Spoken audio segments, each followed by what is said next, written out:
Voilà, que Dieu soit béni. Nous sommes encore là pour bénir une personne. Nous sommes là pour soutenir une personne dans ces moments de crise, dans ces moments de souffrance, d'angoisse.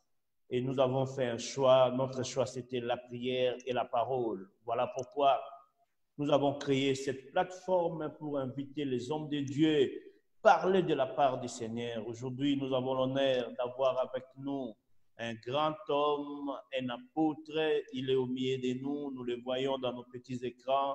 C'est le révérend Alfred Noah. Que Dieu bénisse son serviteur. Bonjour, révérend. Bonjour mon frère, comment ça va? Ça va bien. Je suis ravi de t'avoir encore ce soir dans ce duplex, dans ce direct. Et je crois fermement que quelqu'un sera béni. Je vous invite à partager, à envoyer ces moments à une personne parce que quelqu'un sera béni. Merci pour avoir accepté notre invitation et que Dieu te bénisse. Comment va la famille? Comment va maman Patience? Oui, la famille va bien, tout le monde va bien. Nous sommes en train d'empuissancer nos jours, nous sommes en train de travailler, nous sommes en train de bâtir la famille, bâtir des relations. C'est un bon moment. Le confinement a été un bon moment pour nous de revoir certaines choses, de discuter certaines choses, d'avoir des enfants à la maison, passer un peu plus de temps avec les enfants, essayer d'avoir encore la même mise sur les enfants, essayer de leur inculquer encore plus de valeurs, plus de connaissances de Dieu, plus de connaissances de la vie, essayer un peu d'ajuster certaines choses, de corriger. Et c'est vraiment un bon moment parce que nous sommes en train de dire que ces moments de confinement doivent être les meilleurs jours de nos vies. Donc, doit être les meilleurs jours de nos vies. Donc, ne sortez pas de ces confinements abattus, ne sortez pas de ces confinements détruits, ne sortez pas de ces confinements anéantis. Faites en sorte, travaille. Nous sommes en train de travailler à la maison, nous sommes en train de travailler dans la communauté. Nous sommes en train de travailler afin que quelle que soit la durée que va prendre ces moments de confinement, nous croyons que ces moments seront les meilleurs jours de nos vies. Pourquoi ça nous donne la possibilité de travailler. Merci, mon apôtre. Merci pour toutes ces réponses. Que Dieu soit béni. Nous avons notre thème de ce soir, un grand thème, la gestion de la crise. Or, vous savez que nous aurons des crises dans tous les domaines, dans toutes les situations, il y a des crises. Et ensemble avec l'apôtre, nous allons les décortiquer pour bénir quelqu'un, pour soutenir quelqu'un qui passe ces moments de crise. Révérend, comment définissez-vous la crise? Merci déjà pour la question. Je salue tous les frères et sœurs, je salue tout le monde qui va avoir la possibilité de nous suivre pendant cette émission. Donc, lorsque nous parlons d'une crise, la crise, c'est juste une perturbation difficile. Donc, lorsqu'on parle d'une crise, on parle d'une perturbation difficile. Lorsqu'on parle d'une crise, on parle d'un bouleversement. Lorsqu'on parle d'une crise, on parle d'un ébranlement. Lorsqu'on parle d'une crise, on parle d'une difficulté. Donc, c'est ça la crise. La crise, c'est lorsque quelque chose ne marche pas comme il se devait. Lorsque quelque chose est il y a une anomalie dans une chose, dans une chose, dans le fonctionnement, dans l'application, on peut parler d'une crise. Mon apôtre, est-ce qu'aujourd'hui, nous pouvons dire que nous sommes en pleine crise dans ce monde? Oui, nous sommes en pleine crise. Pourquoi? Parce que le monde est entré dans un état de crise intense et qui ne cesse de s'aggraver. Le monde est entré dans une crise intense, dans un état de crise intense et qui ne cesse de s'aggraver. Déjà, de prime abord, je vais dire quelque chose. Si un prophète demain vient dire que le monde ira bien demain, je dirais il n'a pas lu la parole de Dieu, je dirais que c'est un menteur. Pourquoi? Parce que le monde est en train dans un état de crise intense et cet état de crise ne changera pas tant que nous n'arrivons, tant que quelque chose de nouveau ne naisse pas. Donc, c'est-à-dire que lorsque une crise commence, ça ne va qu'en augmentant parce que lorsque nous regardons, moi je parle en tant qu'un homme de la parole de Dieu, lorsque nous regardons dans la parole de Dieu, je vais lire un texte dans le livre de Romains chapitre 8, nous sommes au verset 22. La Bible dit ceci: or, nous savons que jusqu'à ce jour, la création tout entière soupire et souffre les douleurs d'enfantement. Paul dit, or, nous savons que. C'est là, lorsqu'on dit nous savons, il y a une certitude. Il est sûr, il le sait. Nous savons que jusqu'à ce jour où nous sommes en train de parler, la création tout entière soupire et souffre les douleurs d'enfantement. Qu'est-ce que Paul est en train de nous montrer? Paul est en train de nous donner l'image d'une femme dans les dernières étapes de l'accouchement pour décrire la situation sur la terre alors que nous sommes en train d'avancer vers la fin. Donc, Paul est en train de dire, nous sommes dans une situation, c'est comme si la femme veut accoucher, la femme est à terme. Alors, les crises que nous sommes en train de voir là vont augmenter. Quand ce que nous sommes en train de voir, Paul les qualifie comme étant des contractions. C'est-à-dire que les contractions, vous êtes père, vous avez déjà été à la maternité. Je crois que j'étais avec toi une fois. Tu as été déjà à la maternité. Donc, lorsque une femme commence le travail, les vagues de crise vont en augmentant. Ça ne s'abaisse plus. Donc, c'est pour confirmer ce que j'étais en train de dire tantôt, que nous sommes, le monde est entré dans un état de crise intense et qui va aller en augmentant jusqu'à ce qui est l'apparition d'une nouvelle réalité dans le monde. Merci, mon apôtre. En vous écoutant parler, c'est comme si la crise ne finira pas. Mais nous avons vécu quand même des crises dans ce monde. Nous avons vécu des crises monétaires, nous avons vécu des crises économiques, des crises de bipolarisation. Il y a eu des crises de confiance de la démocratie. Beaucoup de crises, ils ont eu des solutions. À combien plus forte raison que nous n'arrivons pas à prendre la solution dans cette crise? Comment je pense que vous êtes peut-être quand je regarde bien la question, c'est comme si vous êtes en train de parler d'une seule crise. Vous êtes peut-être en train de parler des crises en particulier. Mais moi, je suis en train de dire, je suis en train de parler dans la globalité, c'est que la parole de Dieu, le monde est entré en crise. Donc, cela veut dire que on va voir succession de crises après crise. Je te donne un exemple. Aujourd'hui, lorsqu'il y a eu la crise financière des subprimes, la crise monétaire financière où il y a eu des banques, des problèmes avec des crédits et des banques. Lorsqu'on a eu la crise, je crois, il y a quelques années, personne ne savait qu'une crise encore surviendra sur la terre et pourra amener l'économie là où nous sommes. Parce que de cette pandémie que nous sommes en train de parler, qui a mis tout le monde dans l'incertitude, nous ne savons pas qu'est-ce qui va en survenir parce que nous serons en train d'aller de crise sur crise et aujourd'hui, peut-être pendant que nous sommes en train de parler de cette pandémie comme crise, il y a l'OMS n'a jamais trouvé la solution avec la malaria. Les gens continuent à mourir avec la malaria. Les Nations Unies n'ont jamais trouvé la crise,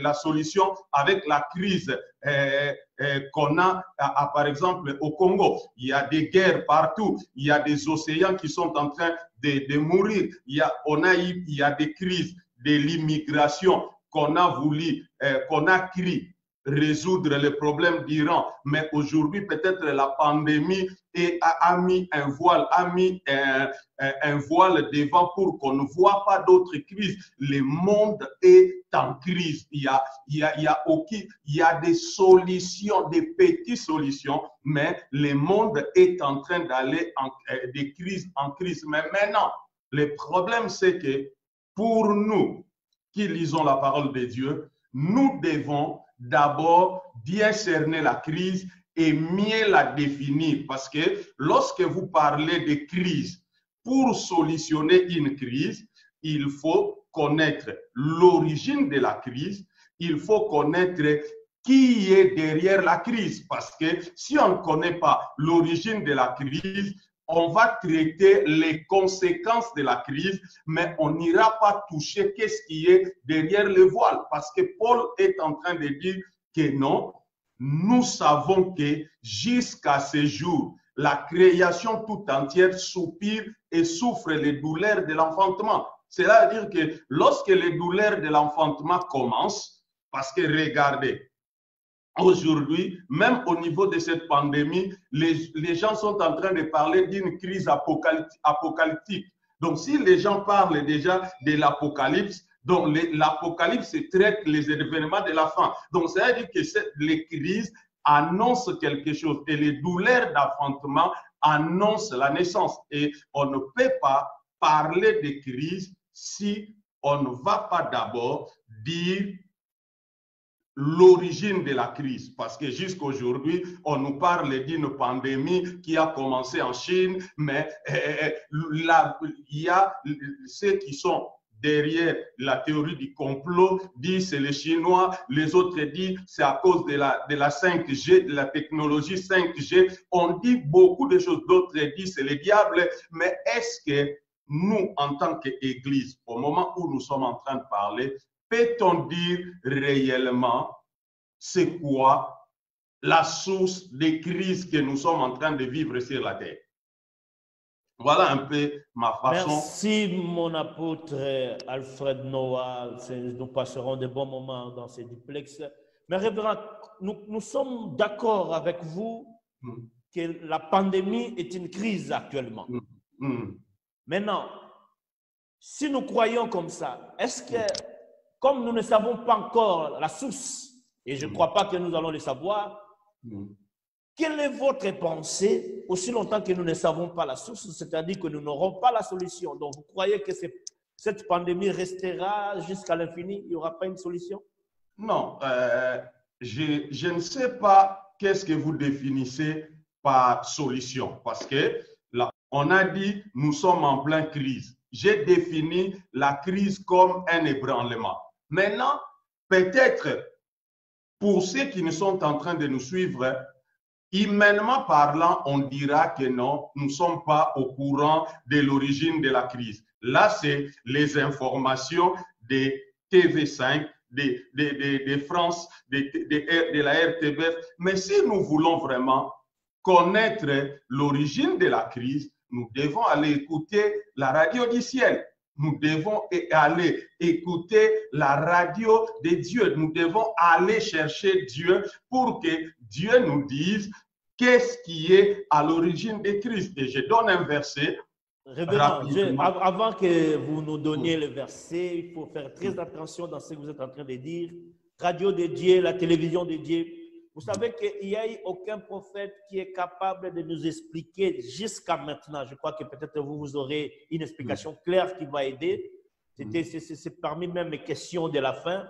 Mais voilà, nous pouvons toujours anticiper. Personne n'était au courant de savoir qu'il y aura une pandémie, il y aura ces catastrophes sanitaires. Vous qui avez cette chance-là de consulter Dieu, est-ce que vous avez un message de la part du Seigneur par rapport à cette pandémie? Je ne vais pas entrer dans les jeux des prédictions, hein, parce que j'ai vu des gens faire ces jeux-là. Hein. Une église mature ne peut pas aller dans des jets de prédiction. Moi, j'ai dit, moi, j'ai vu, moi, j'ai... Vous avez dit, vous avez vu, mais le problème aujourd'hui de l'Église est celui de saisir quelle est la pensée de Dieu derrière la crise. Je crois qu'il y a quelques jours, j'ai fait un direct Facebook où j'ai parlé des prophètes. J'étais en train d'expliquer l'un des problèmes avec les prophètes, c'est quoi? Beaucoup de prophètes viennent nous donner les visions, les informations, mais ne nous disent pas clairement quelles sont les intentions de Dieu derrière la vision. Si tu viens, tu nous dis que non, j'ai vu quelqu'un qui disait, il y a 3 mois, j'avais prophétisé, j'avais vu qu'il y aura une pandémie comme ça avec des problèmes respiratoires. Oui, nous sommes d'accord que tu as vu une pandémie, mais le problème, ce n'est pas voir quelque chose ou dire exactement ce qui va se passer, parce que les prophètes se limitent là. Et ce n'est pas différent avec les cartomanciens, ce n'est pas différent avec les diseurs de bonnes aventures, ce n'est pas différent avec les Mbikudi et les Ngunza, ce n'est pas différent parce que tu donnes les événements, mais ce que l'Église a, c'est d'avoir la pensée de Dieu derrière la crise, derrière ce que tu as vu, qu'est-ce que Dieu poursuit. Parce que j'ai vu des gens qui revendiquaient, c'est devenu comme des mouvements terroristes, des gens qui revendiquent des prophéties. Oh non, moi j'avais vu un avion qui va tomber. Bon, oui, tu as vu l'avion qui va tomber. L'avion est aussi tombé. Mais cet avion est tombé. Pourquoi? Donc, c'est-à-dire que les gens sont en train de célébrer leur don. Ils sont en train de célébrer leur ministère, mais au fait, sans pour autant aller vers... Ils sont comme des Balaam. Aller vers le trône de Dieu pour nous dire exactement pourquoi des crises. Voilà pourquoi j'ai dit qu'il faut avoir la capacité d'écouter la météo du ciel. D'écouter, et la météo du ciel, on peut l'écouter qu'en sondant les Écritures par le Saint-Esprit. Que dit les Écritures par rapport à ça? Alors, je vais dire ce que disent les Écritures. On prend le livre des Hébreux. Parce que nous sommes des hommes des Écritures. Donc, on prend le livre des Hébreux, on prend le chapitre 12. On prend le chapitre 12 et vous trouverez un mot là-bas que j'ai donné comme synonyme de crise, et ce mot-là, c'est un mot très intéressant. Regardez, je prends Hébreux chapitre 12 et je vais au verset 26. Hébreux chapitre 12, je prends le verset 26. On dit ceci, la Bible dit ceci, lui dont la voix, alors ébranla la terre, qui maintenant a fait cette promesse. Une fois encore, j'ébranlerai non seulement la terre, mais aussi les ciels. Donc, du coup, notre regard de la crise n'est pas la même avec tout le monde. Voilà pourquoi je dis que ces temps de pandémie, ces temps de confinement sera le meilleur jour de nos vies. Pourquoi ça sera le meilleur jour de nos vies? Parce que nous sommes au courant de qui est derrière la crise. Et nous disons, celui qui est derrière la crise, c'est notre Dieu. Celui qui est derrière la crise, c'est notre Dieu. Pourquoi? Parce que la crise est pour nous une voie de sortie. Paul le dit. Il dit, nous savons jusqu'à ce jour que la création tout entière soupire et souffre les douleurs d'enfantement. Voilà pourquoi j'ai dit au début que le monde est entré dans un état de crise intense qui va continuer jusqu'à ce qu'il y ait naissance de quelque chose de nouveau. Donc, ceux qui comprennent ainsi la crise, qui connaissent celui qui est derrière la crise, parce que Si je dis que c'est notre Dieu qui est derrière la crise, je dois connaître la nature de ce Dieu-là. Et la nature de ce Dieu-là est que ce Dieu-là est bon. Et tout ce que ce Dieu-là permet, c'est pour les biens. On dit toutes choses concourent au bien de ceux qui aiment Dieu. Et on dit qu'il n'y a rien qui arrive sur la terre si Dieu ne le laisse pas arriver. Donc, c'est-à-dire que les crises sont nécessaires. Lorsque nous lisons, par exemple, dans la Bible, nous allons voir, par exemple, le deuxième principe se trouve dans l'expérience des Israélites en Égypte.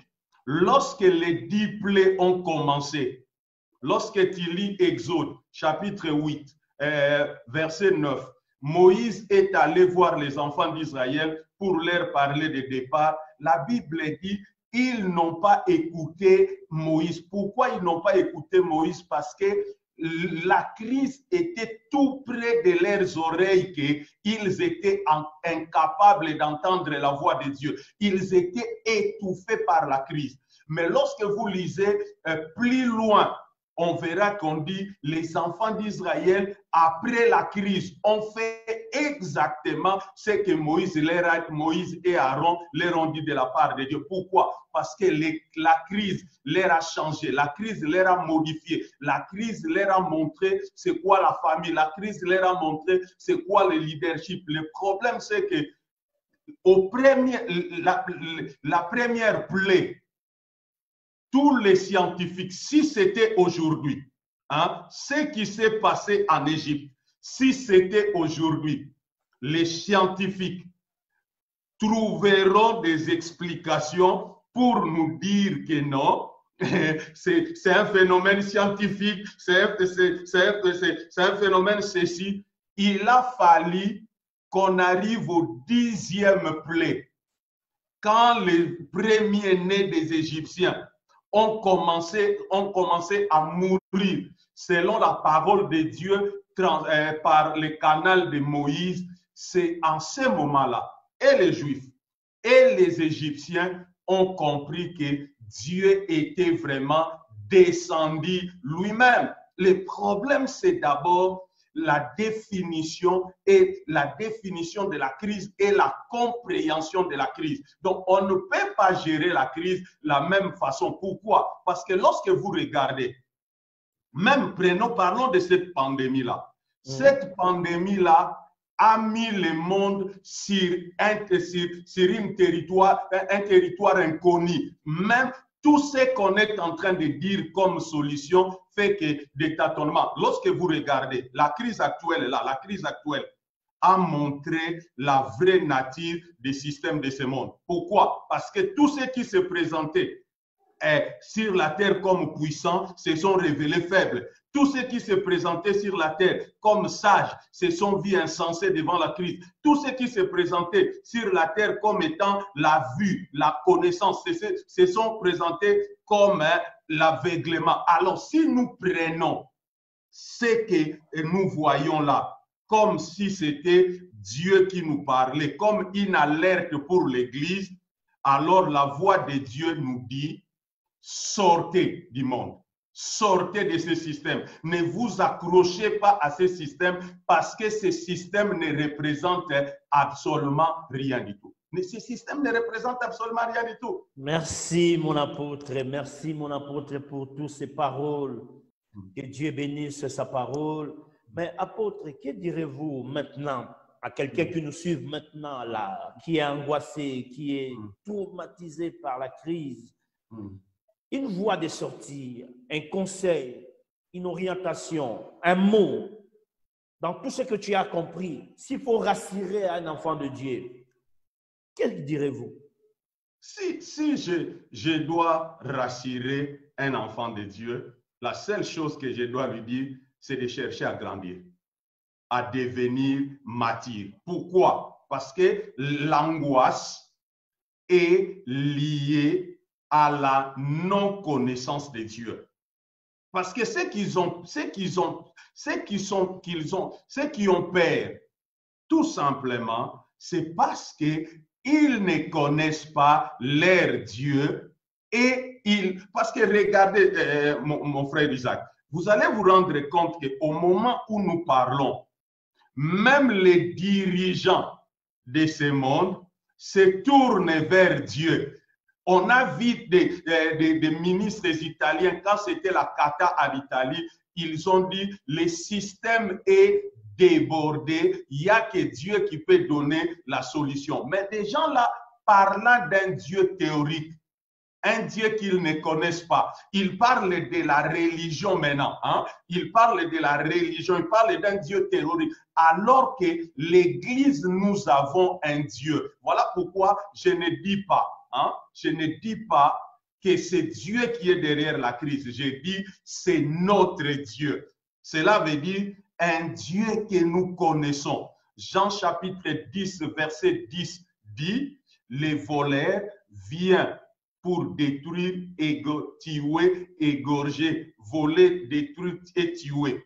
Mais le Fils de l'homme est venu afin que les brebis aient la vie et qu'elle l'aient en abondance. Cela veut dire quoi? Si c'est notre Dieu qui est derrière la crise, cette crise ne peut pas être destructrice pour l'Église, ne peut pas être destructrice pour le peuple de Dieu. Je ne dis pas que non, cette pandémie ne peut pas tuer un enfant de Dieu. Moi, si je meurs de COVID-19, les gens autour de moi seront tristes, mais avec l'enseignement qu'ils ont reçu, ils diront Alléluia, que Dieu soit loué. Nous sommes reconnaissants.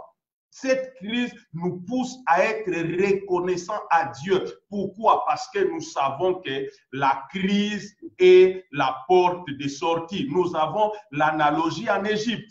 Il a fallu des crises pour que les enfants d'Israël sortent. Donc, ça veut dire que les crises sont la porte de sortie vers l'éternité, vers l'immortalité en Christ. Parce qu'il faut des crises et des crises et des crises. À un moment donné, mon frère Isaac, prenez la terre, prenez l'univers comme une casserole. Ça va être rempli de crises, rempli de crises, rempli de crises. À un moment donné, ça va déborder et ça va nous donner accès à un nouveau système. À un nouveau système parce que quelque chose de nouveau. Quand Paul parle de douleur d'enfantement, il parle de la naissance de quelque chose parce que après les douleurs d'enfantement, il y a la joie. Après, quand une femme pleure à la maternité, donc cela veut dire qu'à la fin de toutes choses, il y aura la naissance d'un bébé et la joie. Et les crises aujourd'hui sont les contractions. Alors, c'est comme si une femme qui cherche un enfant, pendant longtemps, elle a prié, Dieu donne-moi un enfant, Dieu donne-moi un enfant. À un moment donné, elle tombe enceinte. Elle tombe enceinte et 9 mois après, lorsque les contractions commencent, elle veut prier que Dieu arrête les contractions. Voilà pourquoi, des fois, quand je regarde comment les enfants de Dieu sont en train de prier pendant cette crise, j'ai dit, est-ce qu'ils ont compris qui est derrière la crise? Est-ce qu'ils ont compris c'est quoi les buts de crise? Mon frère, je te dis, beaucoup de gens les trouveront peut-être extrêmes, mais j'ai dit, pendant ces crises, lorsque je prie, je lève mes mains, je dis, Seigneur, accélère encore les crises, augmente encore les crises. Pourquoi? Parce que nous, c'est les crises qui nous feront sortir de la mortalité. Tant que nous allons prier que Dieu... Donc, c'est comme ce que j'étais en train de dire. Une femme qui cherche un enfant, il est enceinte et au moment des contractions, les contractions sont des signes que l'enfant est mature et veut sortir et c'est le moment que la femme choisit pour demander à Dieu d'arrêter les contractions. C'est ce que l'Église est en train de faire. Non, bienvenue. Les crises sont les bienvenues. Mon apôtre, je crois que c'est un débat. Je crois que c'est un débat. Si pose-moi des questions. Non, moi, je ne suis pas mieux placé pour qu'on fasse le débat, mais je suis là pour poser des questions. Mais je te trouverai quelqu'un, je te trouverai un homme de Dieu dans la paix, dans l'amour, dans la complémentarité. pour que nous puissions rentrer dans ces débats des douleurs d'enfantement. Oui. Et maintenant, allons dans tes pensées. Croyez-vous que dans ces douleurs d'enfantement, dans ces douleurs où nous cherchons une porte de sortie, nous vivons ces étapes de douleurs permanentes? Parce que la porte de sortie, c'est l'éternité. Mais entre-temps, les gens subissent des choses. Non. La porte de sortie n'est pas l'éternité. Les crises sont la porte de sortie pour nous amener dans l'éternité. Donc, il faut que ces choses arrivent parce que, regardez, je te donne encore un autre texte. Hein? Prenons là où on va voir la bonne attitude de l'Église. Luc chapitre 21. OK. Luc chapitre 21. J'aime les textes. Hein? Luc chapitre 21. Il ne faut pas venir prier et dire des choses lorsque nous n'avons pas de soubassement doctrinal. Nous croyons à la Bible. Luc 21, nous croyons que c'est la parole de Dieu. Luc 21, je suis au verset 25. Il dit ceci. On dit, il y aura des signes dans le soleil, dans la lune et dans les étoiles. Ceux qui ont les yeux sont en train de voir ces signes. On dit, et sur la terre, il y aura de l'angoisse chez les nations qui ne sauront que faire au bruit de la mer et des flots. On dit, les hommes rendant l'âme des terreurs dans l'attente de ce qui surviendra pour la terre, car les puissances des cieux seront ébranlées. Les crises sont des ébranlements.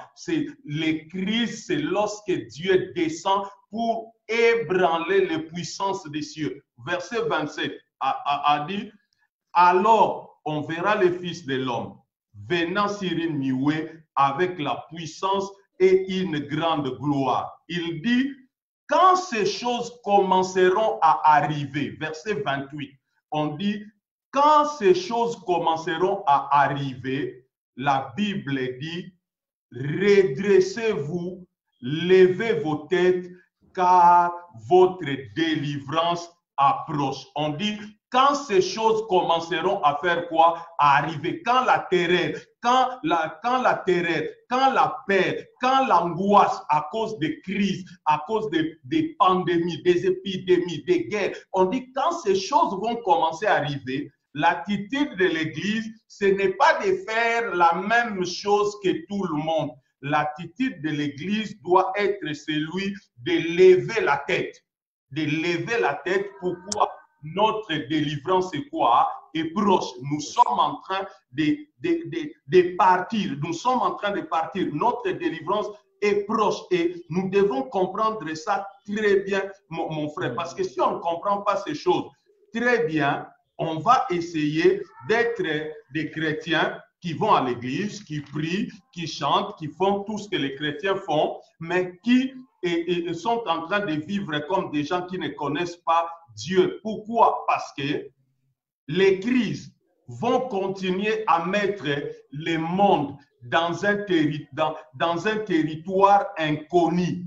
Parce qu'aujourd'hui, lorsque vous regardez, tout le monde est en train de faire quoi? D'être paniqué. Mais seulement, l'Église doit écouter. Voilà pourquoi j'ai dit la radio du ciel et la météo du ciel. Parce que lorsque nous lisons les psaumes 143, les psaumes 143 nous donnent la position que nous devons avoir au milieu de toutes ces crises-là. Comment nous tenir au milieu de la crise. Psaume 143.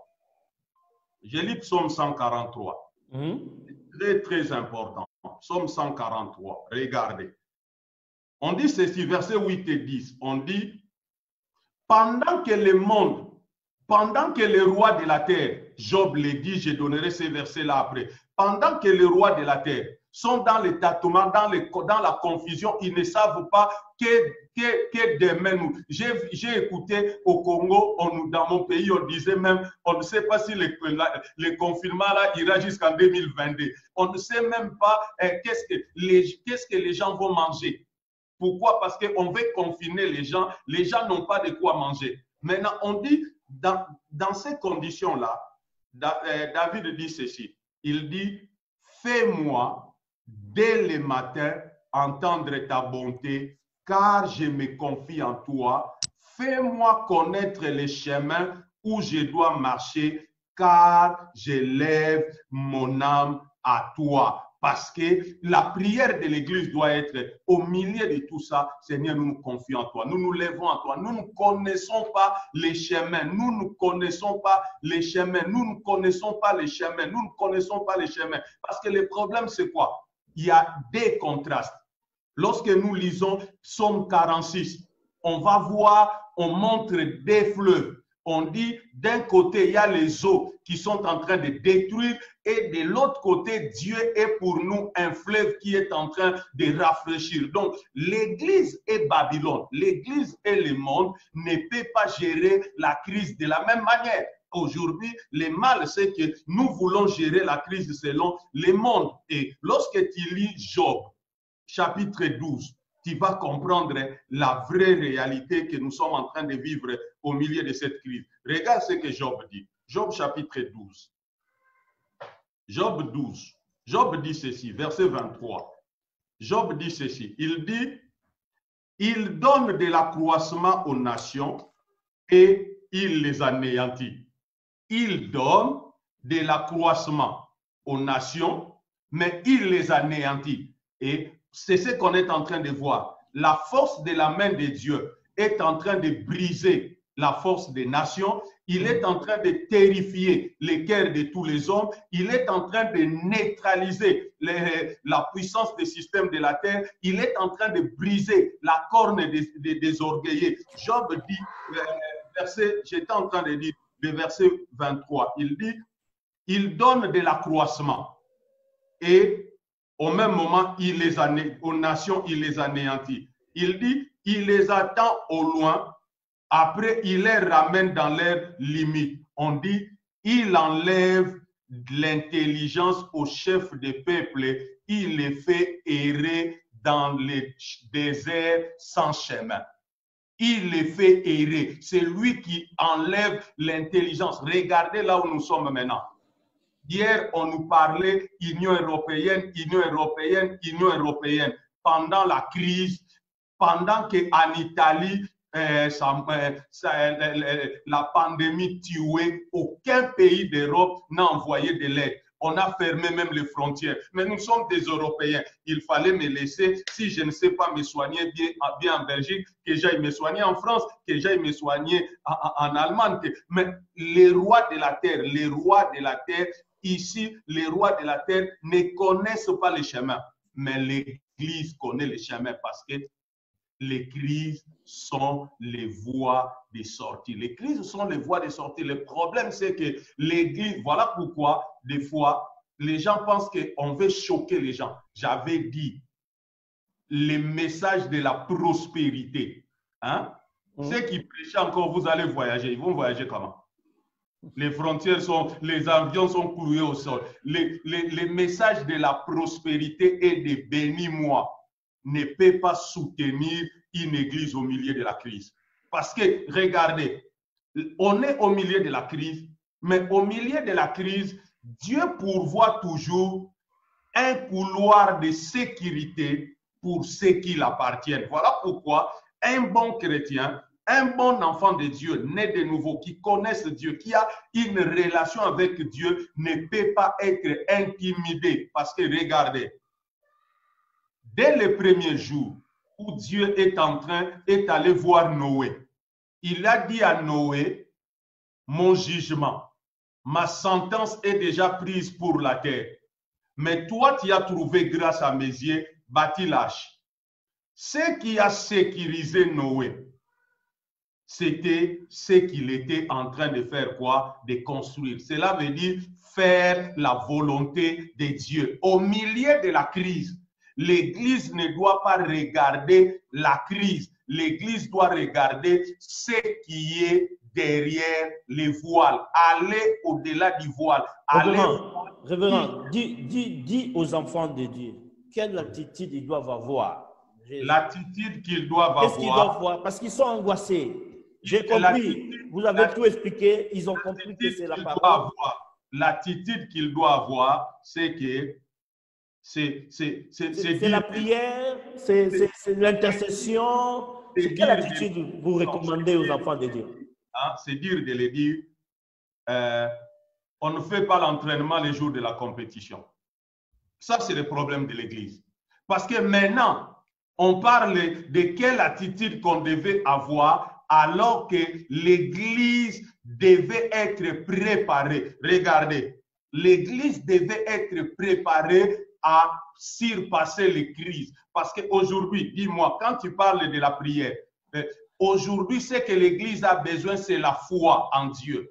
C'est la foi, pas la prière. Parce que la prière, pourquoi? Pour dire à Dieu d'arrêter les crises. Parce qu'une prière qui demande l'arrêt des crises, selon ma compréhension de Dieu et des choses, c'est une prière illégale. Dieu ne peut pas arrêter les crises. Les crises doivent continuer. C'est comme si vous êtes en train de dire Dieu doit arrêter les diables. Dieu ne doit pas arrêter les diables. Les diables. Mais maintenant, que direz-vous à tous ces gens qui font leurs prières pendant des angoisses, pendant des attaques, pendant les moments difficiles? Ces prières ne sont pas exaucées alors? Ces prières-là sont bâties sur les mauvaises motivations. Voilà. Et dans toute prière qui est mal motivée, Dieu n'exauce pas. Jacques dit, vous demandez et vous ne recevez pas parce que vous demandez mal dans le but de satisfaire. Parce que normalement, homme de Dieu, un enfant de Dieu qui connaît son Dieu, qui connaît la parole, la Bible dit, ne vous inquiétez de rien. Ne vous inquiétez de rien. Croyez en moi, croyez en Dieu. Jésus a dit ça. Maintenant, pourquoi au milieu de la crise, nous voulons être angoissés? Au milieu de la crise, ne prie pas, lis la parole. Parce que Romains chapitre 10, verset 17 dit, or la foi vient. La foi vient de ce qu'on entend vient de la parole de Dieu. Au milieu de la crise, quand tu es angoissé, lis la parole de Dieu. La parole de Dieu va te donner les promesses de Dieu et les promesses de Dieu vont te donner la foi. Et c'est la foi qui sécurise, c'est la foi qui stabilise. La prière, ce n'est pas la magie. Ce qu'on appelle d'ailleurs des prières, c'est des incantations. J'aime comment Abraham le dit. Abraham dit, nous devons faire les prières de Dieu, pas nos propres prières. Maintenant, parce que Jésus a dit, quand vous priez, dites que ta volonté soit faite sur la terre comme au ciel. Maintenant, si c'est la volonté de Dieu, qu'il y ait des crises sur la terre, pour montrer que non, le monde là sur lequel nous nous accrochons n'a rien, nous devons nous décrocher et compter plus sur Dieu que compter sur le monde. Alors maintenant, au même moment, vous êtes en train de faire des prières pour que les choses changent.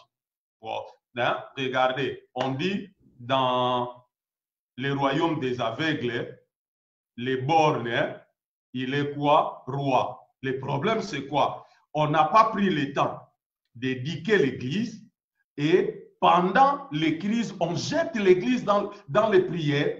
Prier, même dans l'ignorance. Parce qu'une prière ignorante, c'est une prière abominable. Parce que la prière doit s'aligner à la volonté de Dieu. Dieu dit à Moïse, fais selon ce que tu as vu à la montagne. Fais selon ce que tu as vu à la montagne. La prière doit être l'expression du ciel, du domaine élevé. La prière doit être ce qu'on a vu en Dieu. Et la parole de Dieu est claire. Donc, au moment ici, je conseillerais à mes frères et sœurs prédicateurs et prédicatrices, élevez un peu le niveau, élevez un peu les standards des choses que vous êtes en train de dire là, parce que vous continuez à manipuler les gens, vous continuez à tricher les gens vont vous lapider pour rien, parce que vous continuez à promettre des illusions, vous vendez des illusions.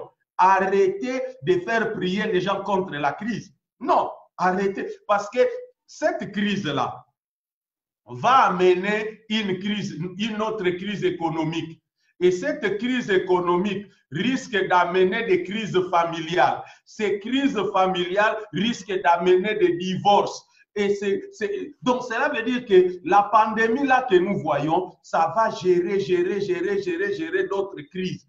Et il y aura encore d'autres crises parce que, regardez, si vous ne savez pas, au moment où l'État veut ramener les enfants à l'école, parce qu'ils ont dit qu'on est en train de gérer la pandémie, on est en train de gérer la pandémie, les enfants ne sont pas contagieux. Mais aujourd'hui, si vous suivez les informations, on est en train de parler qu'il y a une autre virus ici, c'est Kawasaki, maintenant qui touche les enfants.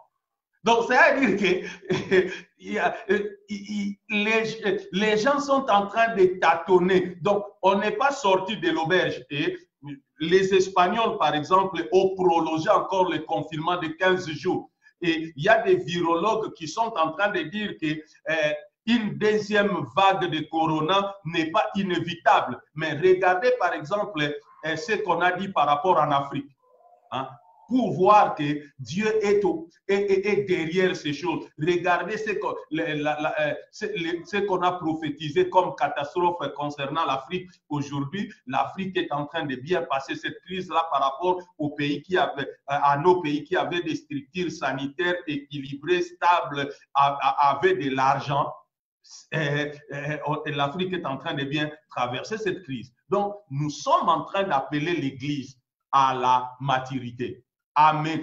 Arrêtez seulement de bénir les gens. Bénir les gens, c'est bien, mais commencez à bâtir les gens. Commencez à amener le peuple à la maturité. Mon apôtre, qu'est-ce qui fait que les gens n'arrivent pas à bâtir, à donner des bases, des fondements? C'est là qui est dit à quoi?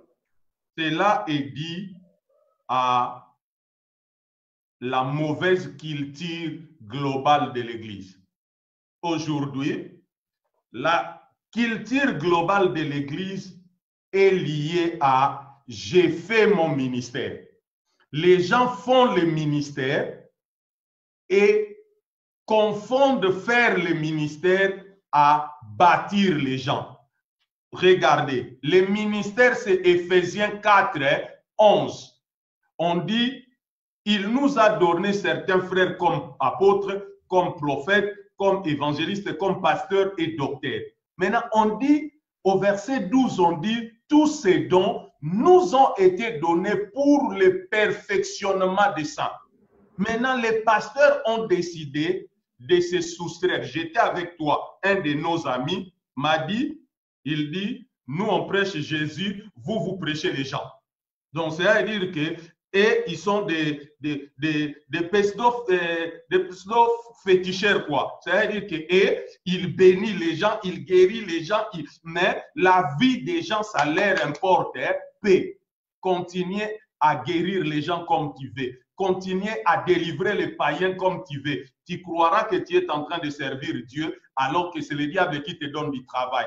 Alors, parce qu'un pasteur qui décide de se soustraire de Éphésiens chapitre 4, versets 11 à 15, il doit se poser la question si Dieu l'a appelé ou pas. C'est volontaire. Les gens le font volontairement. Les gens cherchent la renommée. Les gens cherchent la popularité. Les gens cherchent le succès. Alors maintenant, ils font les manquionnats. Ils font toutes ces choses-là. L'essentiel est qu'on connaisse et Pasteur Bofunga, qu'on connaisse Apôtre Alfred.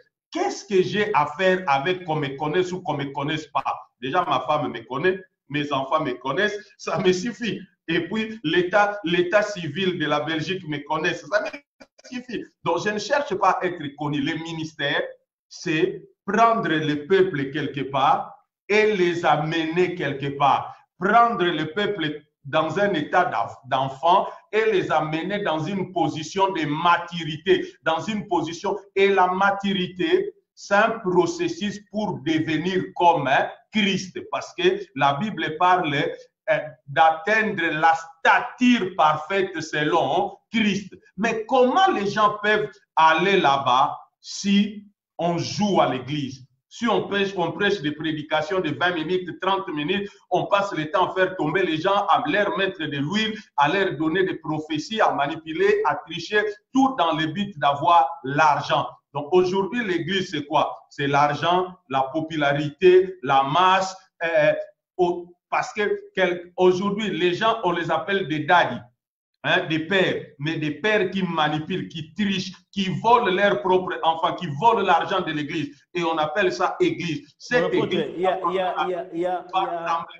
nous sommes en train de parler des hommes de Dieu. Il y a plusieurs. Il y a les faux, il y a les vrais. En tout cas, basons-nous dans les vrais pour ne pas échapper dans le débat. Isaac, restons concentrés. Hein? Personne ne dit que les hommes de Dieu sont faux. Hein? Personne. Tout ce que tu cites là, c'est les faux, ce n'est pas les vrais. C'est pas mon. Mais les problèmes, où sont les vrais? Les problèmes, c'est ça. Parce que tu dis, ta question était pourquoi les gens n'arrivent pas à bâtir. Donc, s'ils étaient vrais, ils auraient bâti. Mais il y a le vrai qui bâtit, comme toi, tu bâtis. Non, moi, je ne viens pas ici faire mon apologie. J'ai dit où sont les vrais? Où sont les vrais? Parce que normalement, les vrais devaient être nombreux que les faux. Voilà, je crois fermement qu'il y a les vrais, que Dieu bénisse son serviteur. Je crois fermement qu'il y a des vrais serviteurs de Dieu, mais qui sont distraits par... Il y a des vrais serviteurs de Dieu, mais qui sont dans la distraction au fait. La distraction de l'argent, la distraction de la renommée, la distraction de la popularité, la distraction de la masse. Alors, on fait ce qu'un musicien congolais dit, que veut le peuple. Hein? Voilà, ça n'est fini pour aujourd'hui. Nous n'avons pas terminé nos questions parce qu'avec l'apôtre, ça nous prend vraiment... Je crois qu'il va revenir encore pour que nous puissions... Je reviendrai volontiers. Parce qu'il y a beaucoup de questions. On allait parler sur les déconfinements. Voilà, nous allons terminer par cette question. Regardez, un instant, on va parler... Attends, je te pose une question et puis vous allez prier. Et si vous avez à dire, vous allez dire pour que nous puissions arriver à la fin parce que nous sommes déjà au 50e minute. Donc, pas de souci. Je voulais poser une question. Aujourd'hui, il y a beaucoup de versets de la Bible qui ne seront pas mis en pratique par rapport au déconfinement, aux gestes et barrières. Par exemple, l'imposition de mains, les choristes ne peuvent pas chanter dans un même micro, la salutation, les visites, beaucoup de choses, on ne sera plus à mesure de le faire conformément aux gestes et barrières. Quelle est votre pensée par rapport à ça? Vous ne voyez pas que l'écriture est en train de se soustraire au milieu des enfants de Dieu? Je vais vous dire une chose, mon cher ami. Vous savez, voilà pourquoi j'ai dit l'Église est distraite comme les vierges folles.